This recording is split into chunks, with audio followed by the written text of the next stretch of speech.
हमारे साथ white okay capital के फाउंडर प्रशांत खेमका जुड़ गए हैं, जो कि एक जाने माने निवेशक और फंड मैनेजर भी हैं। Prashant, thanks for joining with us. It's such a pleasure to connect with you. और तो आप हमारी एनिवर्सरी सेलिब्रेशन का हिस्सा बने हैं। और आपको और आपके सहयोगियों और कलीग्स को बहुत बहुत बधाई आपके पहले एनिवर्सरी की। एंड आने वाले दिनों में बहुत सेलिब्रेट करें, बहुत सारी एनिवर्सरी से आपको शुभकामनाएं। प्रशांत, आपके बेस्ट विशेस के लिए आपका बहुत बहुत धन्यवाद। और coming towards your macro analysis, शुरुआत वैसे तो भारतीय बाजार के अंडरटोन की अगर बात करें काफ़ी पॉजिटिव नज़र आ रहा है, लेकिन कंसर्न्स जो हैं ग्लोबल मार्केट से नज़र आ रहे हैं और विदेशी बाजारों पर आपकी भी पैनी नज़र रहती है। बताएं, ग्लोबल सेटअप को आप कैसे देख रहे हैं? नहीं, बिल्कुल आपने ठीक कहा मानसी के डोमेस्टिकली इंडिया में जो आज स्थिति है बहुत बेहतर है कंपेयर टू जो ग्लोबली परिस्थिति बनी हुई है। अगर आप विश्व के मेन रीजन्स को देखें, आप यूएस, यूरोप और चाइना, तो कई ऐसी सिचुएशन है जो कॉमनली लागू होती है और कई सेगमेंट स्पेसिफिक या रीजन स्पेसिफिक है। तो जैसे यूरोप में ऑब्वियसली रशिया यूक्रेन के वॉर के चलते हुए काफी अनसर्टेनिटी है, एनर्जी इनसिक्योरिटी है, चाहे नेचुरल गैस हो, ऑयल हो। अभी विंटर आ रहा है तो कैसे रिक्वायर्ड मात्रा में गैस उपलब्ध होगा, उसको चलते बहुत अनसर्टेनिटी बनी हुई है, जिससे उद्योग पे भी असर पड़ता है। क्योंकि उद्योग besides residences, उद्योग is a heavy consumer of energy and including particularly natural gas।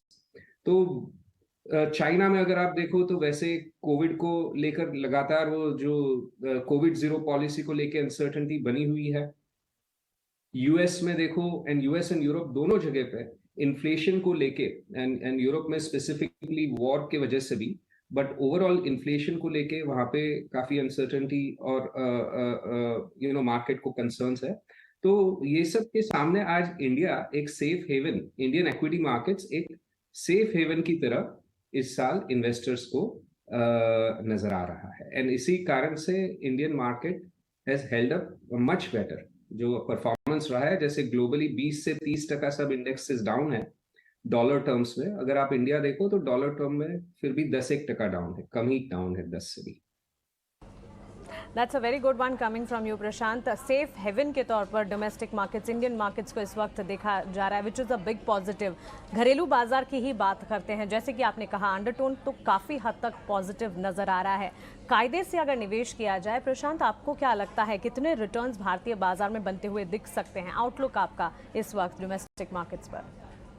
Certainly सी हमारा आउटलुक मानसी भारतीय बाजार पे रिटर्न्स के पर्सपेक्टिव में, या कोई भी बाजार को देखो, अगर आप बहुत लंबे अरसे पर देखो ओवर सेवरल डेकेड्स, तो generally speaking with some exceptions, बाजार से जो रिटर्न है नॉमिनल जीडी के इर्द गिर्द एक्सपेक्ट करना रीजनेबल होता है।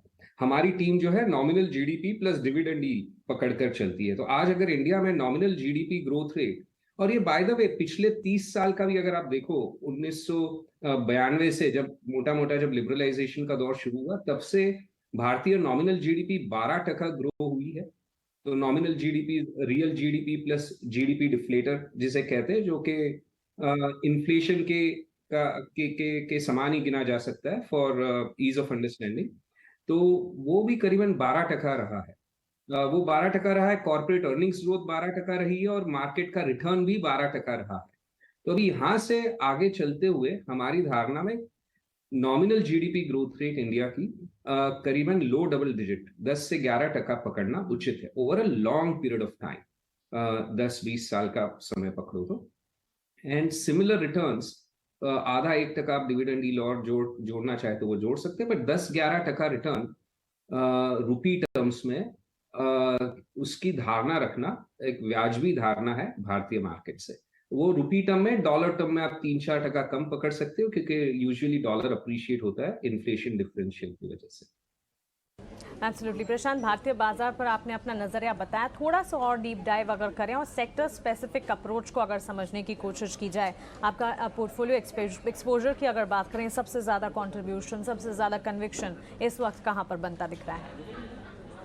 सर्टेनली। सो देखिए, हमारा जो सेक्टर वेटेजेस रखती है टीम, वो टॉप डाउन व्यू से नहीं रहता है। हम लोग टॉप डाउन व्यू में जरा भी विश्वास नहीं रखते हैं। हमारे हिसाब से मार्केट को प्रेडिक्ट करना या ये सेक्टर दूसरे सेक्टर से बेटर करेगा, ये सब प्रेडिक्ट करना मुश्किल ही नहीं, नामुमकिन के बराबर है। पर हम लोग को bottom up stock selection opportunities जहां पर ज्यादा दिखती है, जिस सेक्टर में, वहां पे हमारा निवेश ज्यादा रहता है टीम का। तो वो ज्यादा इतना चेंज नहीं होता साल दर साल या क्वार्टर द क्वार्टर। तो वहां पे फाइनेंशियल सेक्टर में हमें हमेशा काफी अपॉर्चुनिटीज मिलती है, और पिछले 10-15 सालों में मेरे पोर्टफोलियो में फाइनेंशियल, और टीम का भी अभी जो है फाइनेंशियल सेक्टर में सबसे ज्यादा इन्वेस्टमेंट है। मेनली प्राइवेट सेक्टर फाइनेंशियल्स, चाहे वो प्राइवेट बैंक हो या नॉन बैंकिंग कंपनी हो। दूसरा मैं कहूंगा कंजम्पशन रिलेटेड, सिर्फ कंज्यूमर स्टेपल्स नहीं, बट कंज्यूमर डिस्क्रेशनरी भी, जिसमें रिटेल भी शामिल है, ऑटोज भी शामिल है, होम अप्लायंसेस भी शामिल है। तो ये कंजम्पशन सेगमेंट में काफी अपॉर्चुनिटीज हमेशा मिलती है, और आज भी वो सबसे बैंकिंग और फाइनेंशियल्स के बाद में दूसरा सबसे बड़ा सेक्टर है पोर्टफोलियो में। देन थर्ड, अगर मैं ब्रॉडली क्लासिफाई करूं तो वैल्यू एडेड एक्सपोर्ट्स, जिसमें ऑब्वियसली आईटी सर्विसेज सबसे बड़ा आएगा, बड़ी मात्रा में वैल्यू एडेड एक्सपोर्ट्स में, जहां पे इंडिया की स्किल्स है, स्ट्रेंथ है, which is engineering and computing. पर बियॉन्ड सॉफ्टवेयर सर्विसेज या IT services, speciality chemicals and pharmaceutical sector में भी हमारा अच्छा खासा एलोकेशन है। तो ये 3 सेगमेंट्स में कहूंगा, banking and financials, consumption oriented, and value-added exports. Value added exports, pharma, speciality chemicals, banking and financials और कंजम्पशन प्लेस पर प्रशांत अपना पॉजिटिव नज़रिया बताते हो। बैंकिंग और फाइनेंशियल्स की जहां बात चली है, आपकी बात बिल्कुल सही है प्रशांत, क्योंकि इन दिनों अगर देखें बैंकिंग एंड फाइनेंशियल्स में net interest income scenario, credit growth scenario और साथ ही एनपीएस का लगातार घटना, ये तो पॉजिटिव रहा ही है बैंकिंग और फाइनेंशियल स्पेस के लिए। लेकिन इन दिनों because corporate earning season is round the corner, और अर्निंग सीजन से ठीक पहले Q2 ऑपरेशनल अपडेट्स आना शुरू हो चुके हैं, और पर्टिकुलरली बैंक्स और फाइनेंसेस की अगर बात करें, अपडेट्स काफ़ी स्ट्रॉन्ग नज़र आ रहे हैं। कॉर्पोरेट अर्निंग्स एनवायरनमेंट को आप कैसे देखते हैं प्रशांत? ये आपने बिल्कुल सही कहा। जो अगर अर्ली अपडेट्स आप देखो तो बहुत स्ट्रांग आ रहे हैं। बैंकिंग फाइनेंशियल सबसे बड़ा सेक्टर है, तो बैंकिंग फाइनेंशियल में जो होता है उसका पूरे मार्केट पे बहुत बड़ा असर पड़ता है। तो आप इंडेक्स, कोई भी इंडेक्स लीजिए, बैंकिंग फाइनेंशियल करीबन 30% ऑफ द इंडेक्स है, राइट। तो यहाँ पे जो कारण आपने बताया, एक तो एनपीए साइकिल जो है बहुत फेवरेबल है। पिछले 10-12 साल में जो भी एनपीए प्रॉब्लम्स था वो आकर बह चुका है, और बिकॉज ऑफ कोविड सब बैंकों ने कोविड के डर की वजह से ओवर प्रोविजन काफी प्रोवाइड कर चुके हैं बैंक में। तो अभी वो प्रोविजन रिवर्स होने के भी, अज्यूमिंग कोई और अनटूवर्ड्स एक्सीडेंट उभर के नहीं आता है, वो प्रोविजंस प्रोवाइड करते एक बहुत ही cleaned up balance sheet and एक टेलविंड टू द अर्निंग्स वहां से भी रहेगा। जो प्रशांत खेमका अपना व्यू शेयर कर रहे थे सिंगापुर से, व्हाइट ओक कैपिटल के फाउंडर हैं, और बता रहे थे कैसे फाइनेंशियल्स उन्होंने काफ़ी ऐड किए हैं लास्ट कुछ महीनों में। लेकिन आगे